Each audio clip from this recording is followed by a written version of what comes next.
Hey everyone, my name is Kelsey, and in this video, we're going to be going over variables and data types. Let's go over the agenda.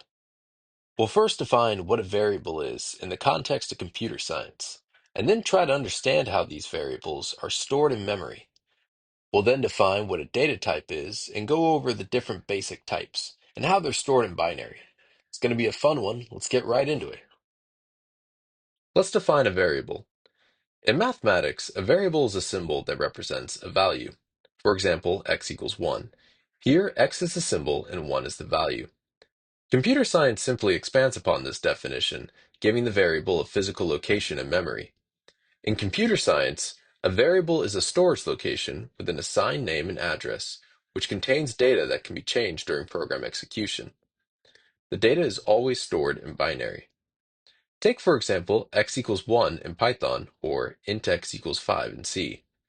In this case, x is the name and 1 and 5, respectively, and binary is the data that is stored. The three key characteristics of a variable in computer science are first, that variables have a name, second, that variables have a data type, and third, that variables have an address to the storage in memory. Let's talk some more about these memory addresses. Each variable is given its own address, which points to the start of the variable's location in memory. Note that these addresses are typically displayed using hexadecimal numbers. Hexadecimal numbers can be identified by the prefix 0x. Memory is allocated to each variable by the compiler or the runtime environment. Each block of memory is between 32 and 64 bits, or 4 and 8 bytes on a modern computer. Let's try to visualize this memory allocation. Here we have the beginning of a set of memory addresses on a 64-bit machine. You can think of this blue box as your memory stick. It can be helpful to think of memory storage as a track of homes. Each house is a memory slot which can be allocated to variables. Each piece of data placed in those houses has a name and a data type given to it by its program, and each house, each slot in memory, also has an address. This data can then later be retrieved by its name or by where it lives. Retrieving data by where it lives requires a special data type called a pointer. Pointers will be covered in depth in a later video. Each pointer on a 64-bit system is 8 bytes, so we offset each address by 8 to point to the start of each variable. Note that the last variable is at the 16th byte, and 10 in hexadecimal is 16. We now know the definition of a variable and its characteristics, and that they hold data that is interpreted by its data type. Let's talk more about those. The concept of data types is borrowed directly from mathematics. Data types define the way in which a program interprets the data stored at a given variable. The basic data types can be broken up into two groups: the integral types, which store data as whole numbers, and the real types, which store data as fractional numbers.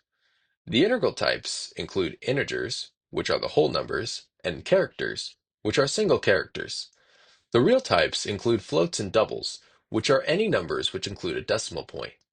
There are other data types too, such as shorts, longs, and objects. Objects will be covered in a later video.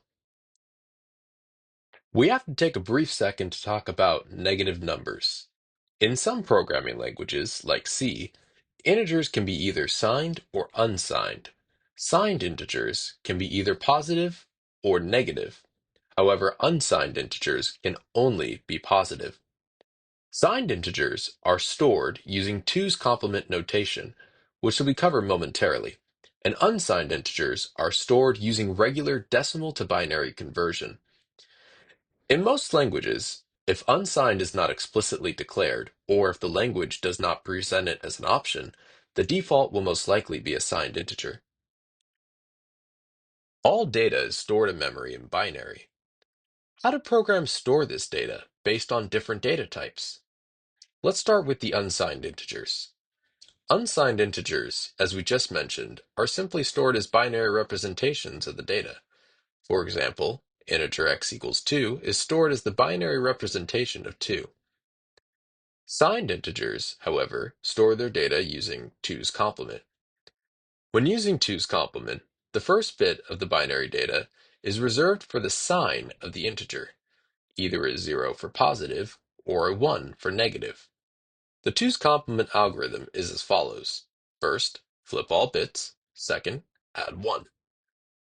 Let's take a look at a two's complement example. Here we have the signed integer x equals negative 47. The data stored in memory is 11010001. Let's convert the stored data back to decimal using a simple binary to decimal conversion, first without using the two's complement algorithm and treating x as an unsigned integer, and then again using the two's complement algorithm. Remember the steps for a binary to decimal conversion. First, take each binary digit and multiply it by 2 raised to the power of the digit's position minus 1, and 2, add up all the products. So if we take the first digit on the left, which is 1, and take its position, which is 8, and subtract 1, that gives me 1 and 7. Now I multiply 1 times 2 raised to the power of 7. Continue this for the next digit, and so on to the last digit. Sum up all the products, and you end up with 209, which does not equal negative 47. Now let's try the same conversion after applying the two's complement algorithm. I put up the binary digit as stored in memory, and I put up the two's complement algorithm. Let's flip all the bits, giving us 00101110, and let's add 1, giving us 00101111. Let's apply the binary to decimal algorithm again, giving us positive 47. Recall that the first bit of the binary digit was reserved for the sign in two's complement. So what is the first bit of the binary digit? 1. Therefore, we have negative 47. If it was a 0, this would have been a positive answer.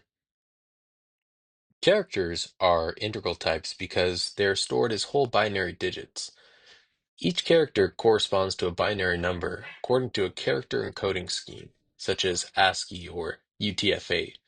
Below is a little snippet of an ASCII table showing the different binary numbers and the characters they correspond to. The real numbers include floats and doubles, which are so called because they represent the floating point or decimal numbers. Any number with a decimal in it is of type float or double. The way the real numbers are stored in binary is complex and follows a form of scientific notation. The format for real numbers is called the IEEE 754 standard, which may be covered later. Floats are generally stored as 32 bits or 4 bytes, and doubles are generally stored as 64 bits or 8 bytes. Doubles are so called because they are quite literally twice the size of a float, and are typically used by default in most programming languages because they give greater precision. We now know the definition of a variable and how these variables are stored in memory. We also know the definition of a data type and the different basic types and how they're stored in binary. We've gone over important concepts like signed and unsigned and two's complement. Thanks for watching.